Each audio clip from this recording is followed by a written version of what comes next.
The New York Jets are now on the board. Okay, Jet fans, Darrell, read this. Being in New York has been one of the greatest blessings.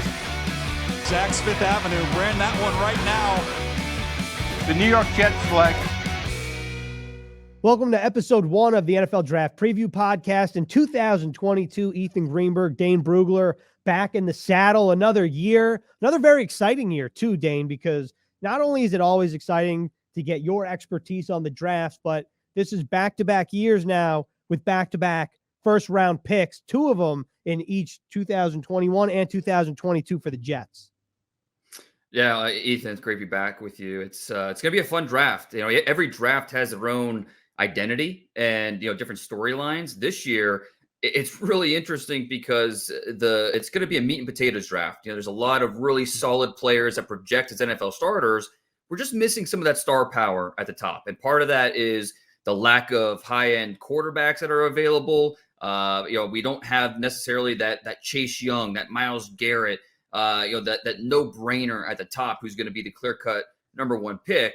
But there's a lot of good talent in this draft at certain positions. So it's going to make for a lot of fun discussions, especially when you talk about the Jets with 2 picks in the top 10, multiple picks in the top 100, a lot of opportunities for this team to get better. And I think that some of the needs that this team has at this point in the process, I think it lines up with when you look at the strengths of this draft and potentially who the Jets could be looking at.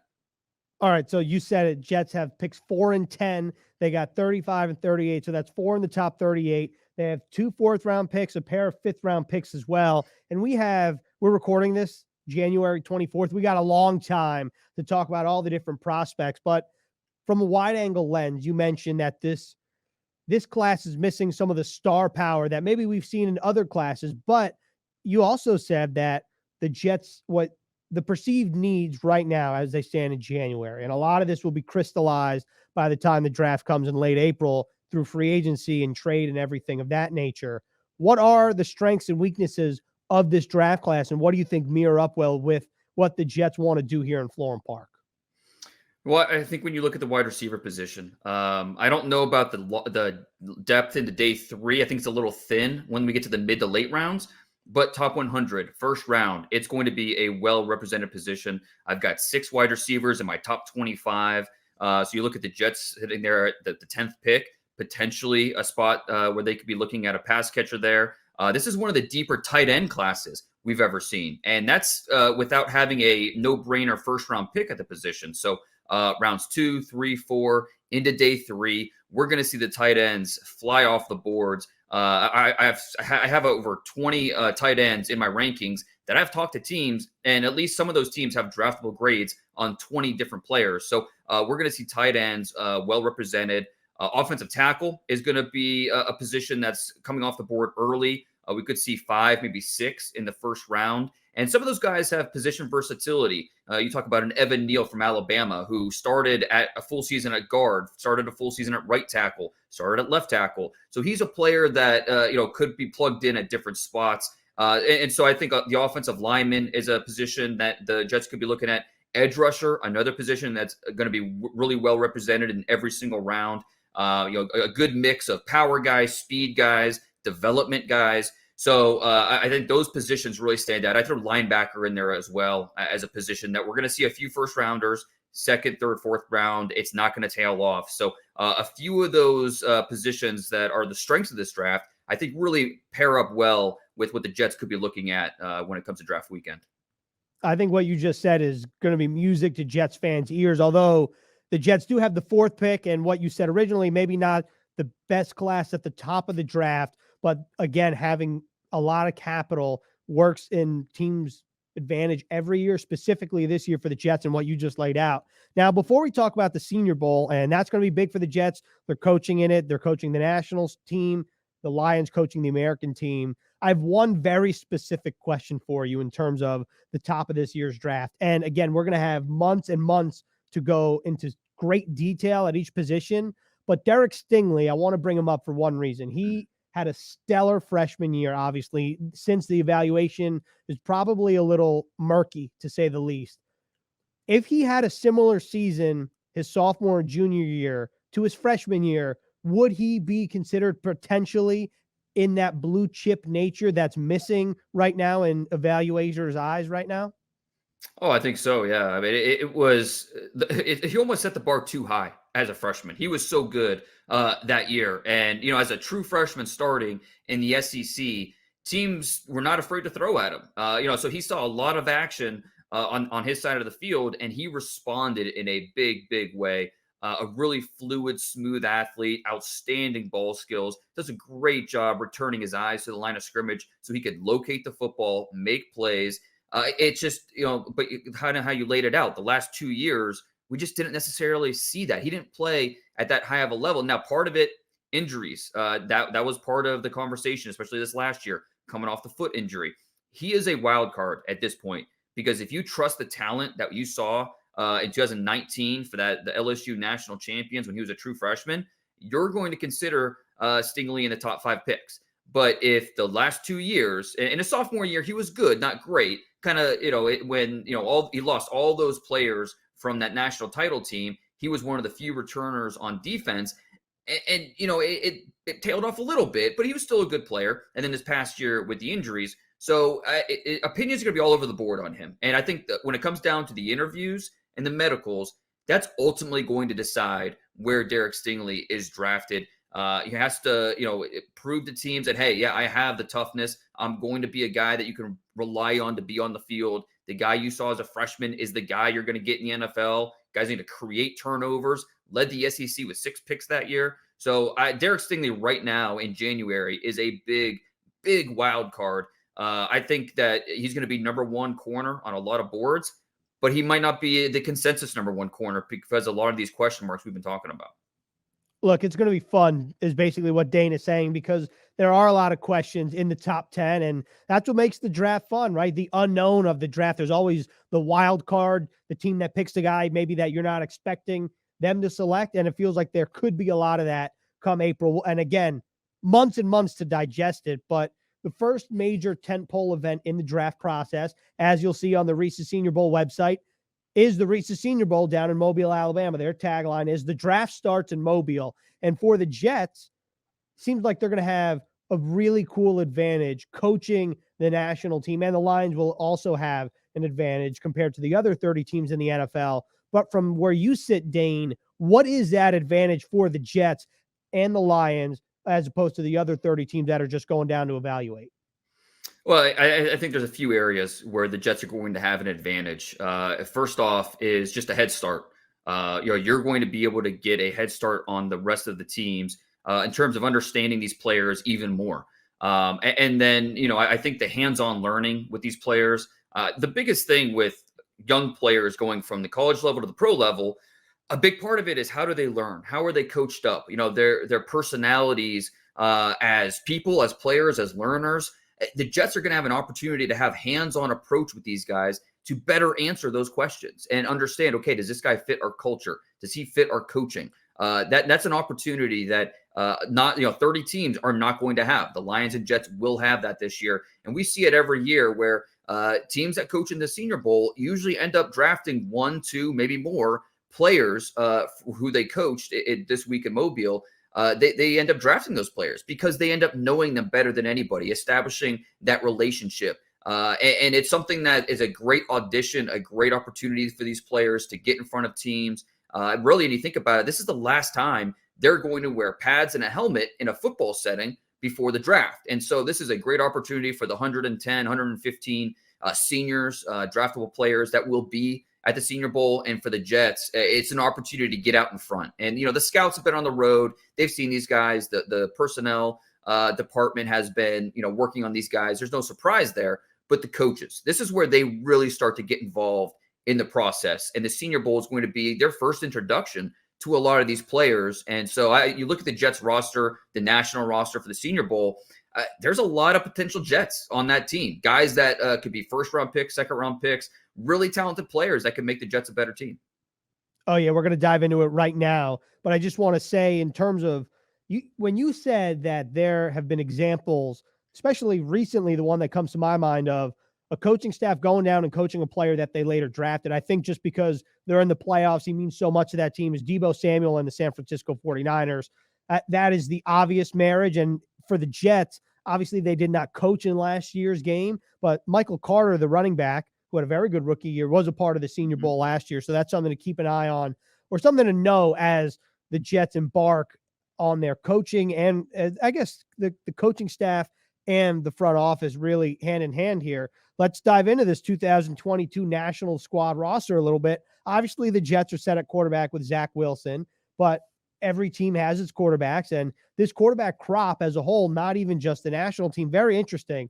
The Jets have Kenny Pickett and Desmond Ritter on their team. So we've seen prospects in the past use the Senior Bowl as kind of a launching pad for their draft stock. And in April, they get selected maybe where they would not have in January. If there is a player that is set to use the Senior Bowl as a launching pad, do you think it's most likely to be Pickett or Ritter or somebody else that's down there in Mobile? Honestly, Ethan, I really think that all 6 quarterbacks that are down there have a chance to do this because it's such a wide open quarterback class this year.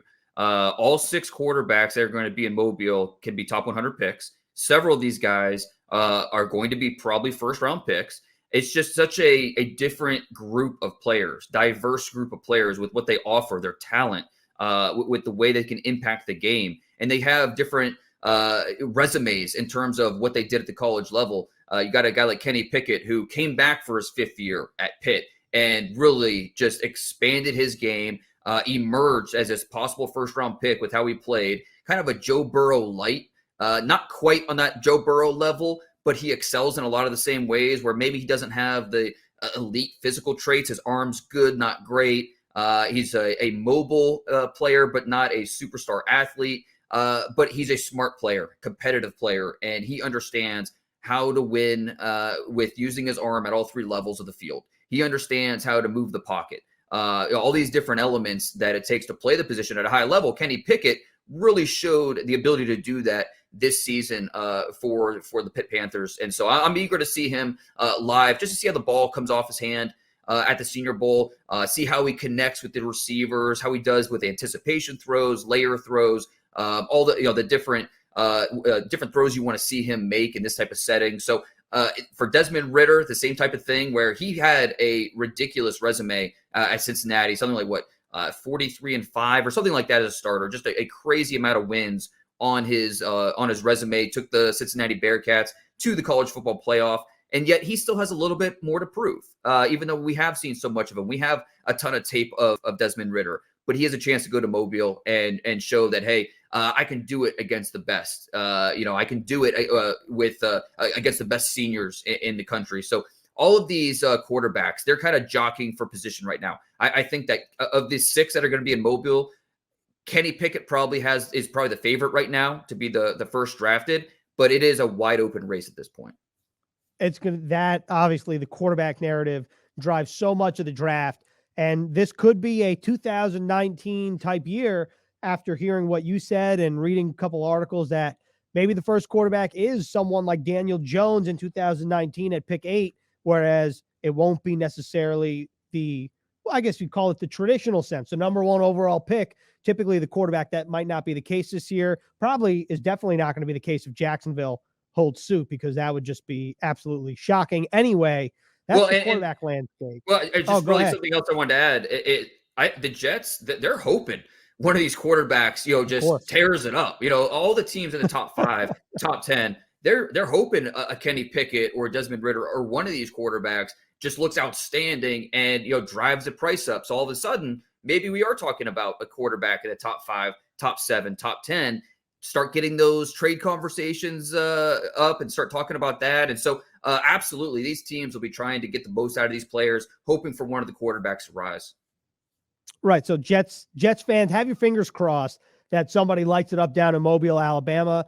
And we'll see what happens over the course of the next couple months. In terms of the running back position, obviously the Jets love what they have in Michael Carter, who played in the game. So they're probably looking for somebody who offers maybe a different skill set, somebody that comes to mind after going to Twitter and seeing Jim Nagy give some one-liners on each guy on each team, he was talking about Hassan Haskins as really a power back, which is what the Jets don't necessarily have on their roster right now. If you look at what they had in 2021, Michael Carter, Ty Johnson, Tevin Coleman, all feel like they can do similar things in terms of running the ball and catching it out of the backfield, but they don't really have that bruiser at running back. And Haskins is that guy. Would you concur with Jim Nagy there?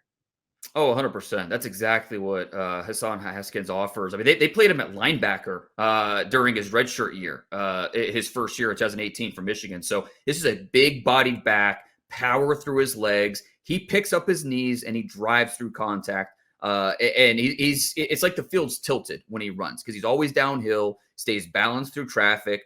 You love the way he accelerates through the hole, consistently falling forward. He's one of those backs.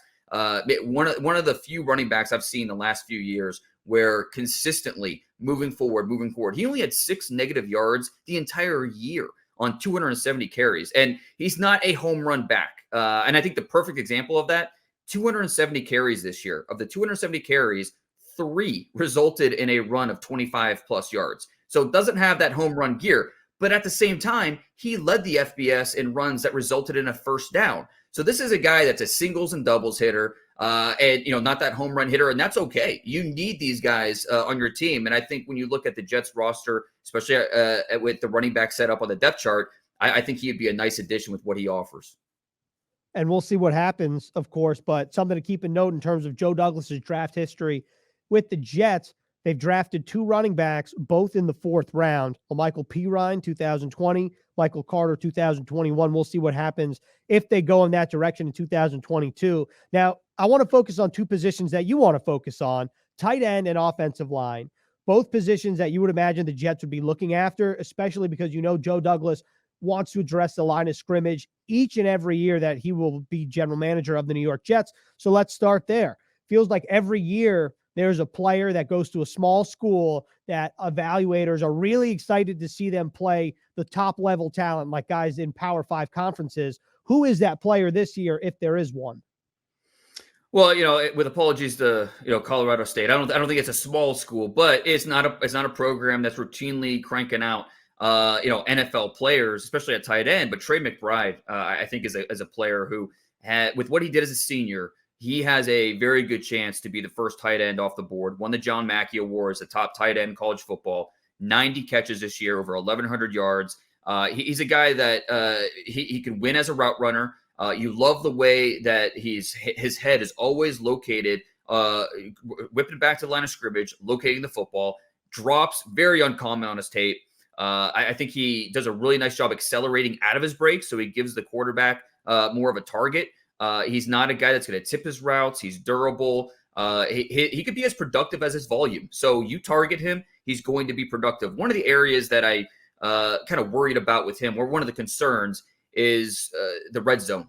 He only had 3 touchdowns this year with 90 catches. Not the ratio you want there. You want to see him to be a little more productive in the red zone. But this is a guy that's going to help you, get first downs, move the chains.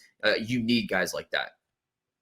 What kind of style is Trey McBride's game? Because I feel like tight ends, there's a couple different styles. You have your longer limbed players that are maybe more receiver based, maybe somebody like Mike Gesicki, Kyle Pitts. Like, I'm not comparing McBride or anybody to those players, just the style of their game and their physique. And then you got guys like we saw this past weekend in George Kittle and Travis Kelce, even Rob Gronkowski, who are more thicker, stouter players. Which style is McBride? He probably falls in that latter category where, he's not tall and long. He's got under 33-inch arms. He's just a hair under 6'4", but he's built pretty well. He's just under 260. He reminds me a lot of Hayden Hurst for the Falcons, who maybe not exceptional in terms of the size, the power, the speed, but he's pretty good all the way around, where not very dynamic, but he's competitive as a receiver and a blocker, very reliable focus. And I think that translates really well to the pro game.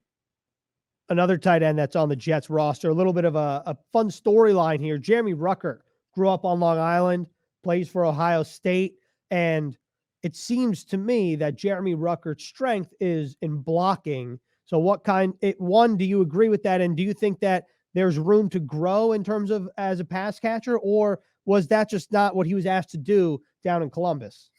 Yeah, I think you hit on it.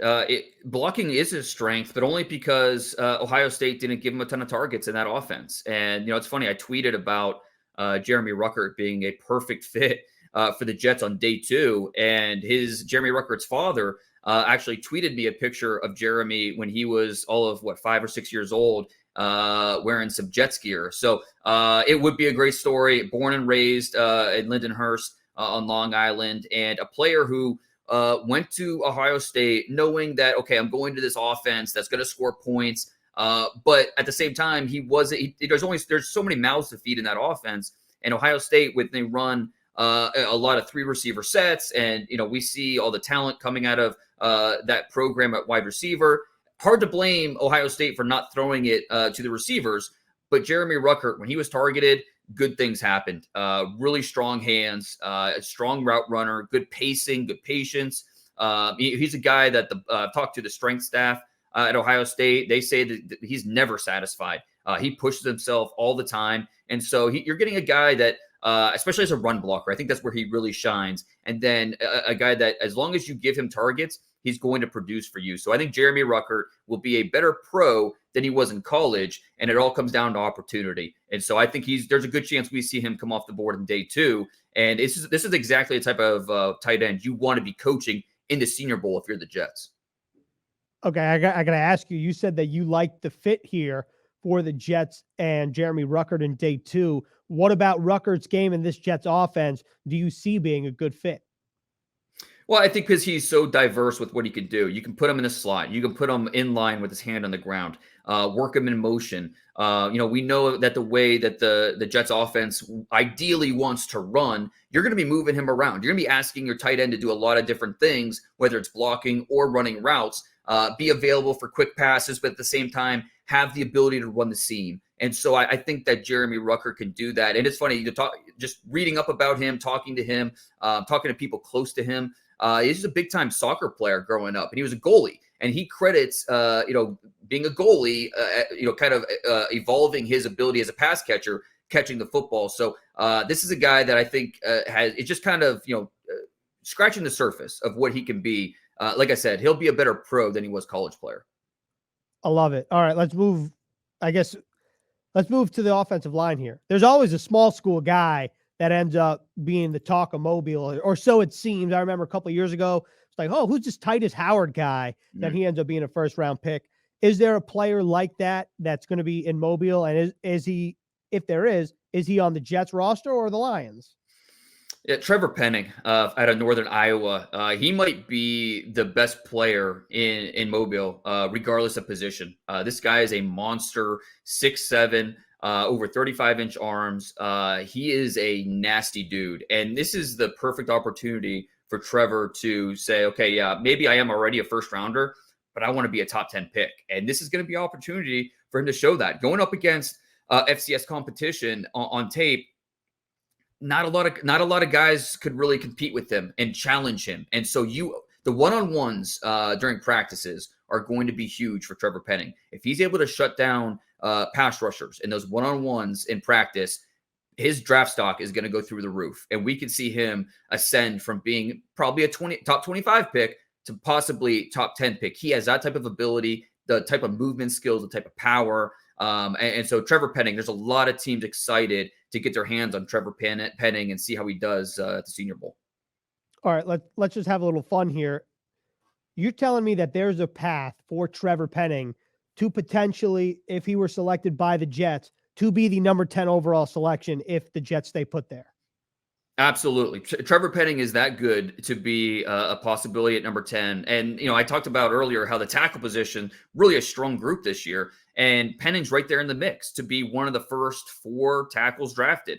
Like I said, 6'7", 330, 35-inch arms. You can watch him against Iowa State, against the best opponent on his schedule. And he does not look out of place with his movements, with his body angles, power at the point of attack. And this is a nasty, nasty dude. Coaches are going to love the play demeanor, the way he competes, the way he finishes every single rep. So as long as the game does not look too fast for him, too big for him during practices at the Senior Bowl, Trevor Penning is going to be a guy that puts himself in position to be somewhere in the top half of round one.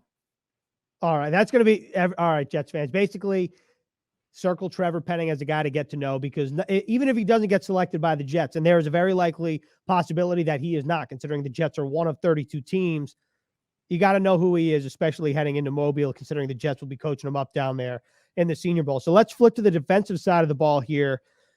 I kind of want to start off with another potential top 10 pick in your latest mock draft, which we'll discuss in a later episode. You have Devin Lloyd, the linebacker out of Utah, as a top 10 selection. He will be coached up by the Jets. What makes him a top 10 talent? And do you think he's also a guy that could legitimately be in play for the Jets?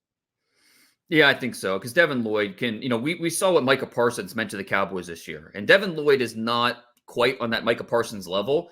But I bring up that name because of all the different ways Devin Lloyd can help your defense. This is a high school safety who really filled out his frame. He's long. He can cover. He had 4 interceptions this year. 2 of them he returned for touchdowns. Oh, yeah, he had over 100 yards or over 100 tackles this year. Oh, yeah, over 20 tackles for a loss. So a guy that plays downhill, plays fast. He's explosive. So, you look at the production and it just jumps off the page, and then you watch the tape, and it not only matches, but the tape's even better than what the numbers say. So Devin Lloyd, I think with all the different ways he can impact your defense, he's going to be a guy that can a 4-down player, play coverage, can rush, can play the run, can play on special teams.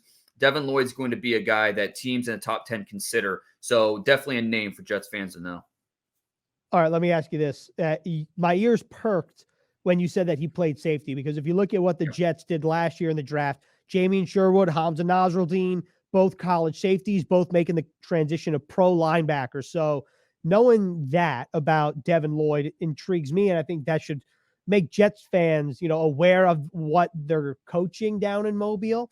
Whether the Jets are going to draft him is a totally different story. But when you look at what the San Francisco 49ers do, because that's where Robert Saleh came from, and Fred Warner in the middle of that defense, he also seems like a very fast, long player who changes the game. And we saw that with the forced fumble against the Green Bay Packers. Are there any similarities here between Devin Lloyd and Fred Warner, or is this like a total shot in the dark and it's not even close? No, I love where you're going with this. I love the thinking because, Devin Lloyd could be the Fred Warner for the Jets. He has that type of ability. He has that type of versatility where, again, you can leave him on the field in any situation and he's not going to let you down. He can answer the bell. Like I said, 5 interceptions in his career, 3 returned for touchdowns. He's a playmaker, and he impacts the game in so many different ways. The coaches rave about him. They say he does not leave the film room, lives in the film room. That's it's part of his preparation, and it extends to the field with what he does during the week. Student of the game, a guy that's a 2-year captain, played multiple positions for Utah. He played their rover position, played their MAC position. So there's just a lot of things you could do with him. Inside linebacker, outside linebacker, productive, can do basically everything you want your linebacker to do. And that's why we're talking about him as a top 10 pick in this draft. Great. All right, let's move to corner. The name that stands out simply because of his name is Kobe Bryant, spelled with a C, not a K. And he plays opposite of Ahmad Sauce Gardner, who we'll talk about when we break down the cornerbacks. But he's a part of this Jets national roster. So is Kobe Bryant the guy to watch in the cornerbacks room, or is there somebody else? Bryant's definitely a player to watch. Won the Jim Thorpe Award this year in college as the best defensive back in the nation. And you mentioned it with Sauce Gardner on one side. A lot of teams threw to the other side to avoid Gardner. And that was an opportunity for Bryant to step up, and that's what he did. I'm like Kenny Pickett. Bryant came back to take advantage of that extra year of eligibility that the NCAA was giving out because of the pandemic, and a guy that really blossomed this year for Cincinnati. He takes coaching really well, and you could see that with the way that he plays the position. He understands what the receiver's trying to do. He can play against different route runners, where he understands if he needs to press, play off, make early contact, float a little bit, shadow, and then you love his ball skills. At the catch point, he knows what to do. And so Kobe Bryant, definitely a name to know on this roster. The other one I would point out, Jalen Watson out of Washington State. You talk about backstories for these players and where they come from. It kind of tells us where they're going. Jalen Watson's a guy that just refused to stay down. He had to go the JUCO route out of high school. And then he signed with USC. He was a big-time JUCO recruit, signed with USC. The grades weren't good enough. So he had to go home. He was working at Wendy's, earning minimum wage. And he worked his way back up, got his grades back up, went to Washington State, and really productive for them. A guy, had 2 interceptions this past year, a guy that really blossomed as a senior and kind of put his stock through the roof. If for teams that like the long-bodied corners, the athletic corners, and I think that fits what the Jets could be looking for, Jalen Watson definitely on the radar. All right, I know this is only the first episode that we're recording. One, Kobe Bryant, he's in the running for potentially the best name of the draft class. So far, Jalen Watson, to me, so far in the running for the best backstory. Obviously, we have months for that list to change, and I'm sure it will. But those two guys to keep an eye on. Let's wrap up with this, Dane. We talked about Joe Douglas, his affinity for the offensive line. Well, same thing for the defensive line, and Robert Saleh as well, coming from San Francisco, where we've seen what that line looks like. Who are guys, whether they're in the interior or on the outside, that Jets fans need to be aware of entering Senior Bowl week? One of my favorite defensive linemen in this draft, he's going to be in Mobile, and that's Logan Hall out of Houston, 6'6", 270. He was a defensive tackle for the Cougars, but I like a better outside on the edge. Use that length, give him a little bit of a runway, and just let him go to town. He's still learning. He's only 21 years old, a young senior, and he's still discovering how good he could be, how to unlock all of that ability. So Logan Hall is a player that could end up being a first-round pick when it's all said and done. I like him quite a bit. And then another pass rusher to keep an eye on, Dominique Robinson, another guy with a fantastic background, a high school quarterback, goes to Miami of Ohio and moves to wide receiver. He's playing wide receiver his first 3 years in college. And then in 2020, they say, let's try out on defense, see what you do. This guy goes to defense, has still never started a game, but coming off the bench, he was just a wrecking ball off the edge. He had 11 tackles for loss the last 2 years, 6.5 sacks, really athletic, brings some juice off the edge. So Dominique Robinson is a late bloomer as a pass rusher who has yet to play his best football, and I think could be one of the winners during one-on-ones during practice at Senior Bowl practices. That's another great story. Just to clarify, you did just say wide receiver to defensive end, right?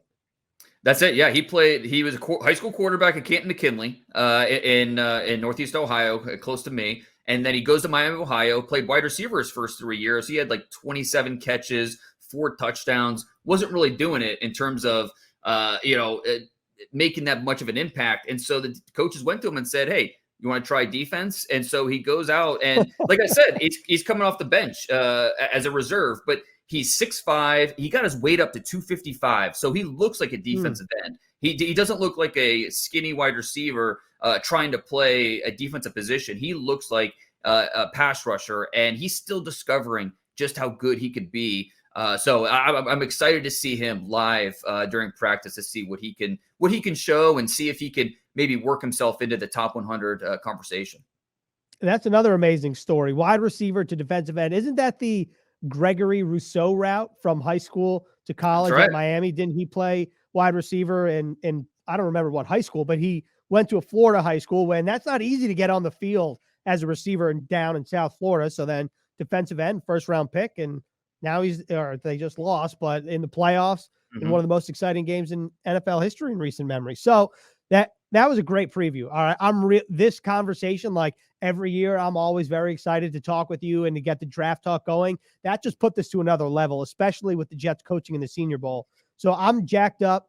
I'll get to see you in person for like the first time in a couple of years, hopefully, down in Mobile, Alabama. That'll be good. And that's a great way to put a bow on our first episode of the NFL Draft Preview with Dane Brugler. Dane, as always, thank you for your time, and we'll see you next week. Looking forward to it. Thanks, Ethan.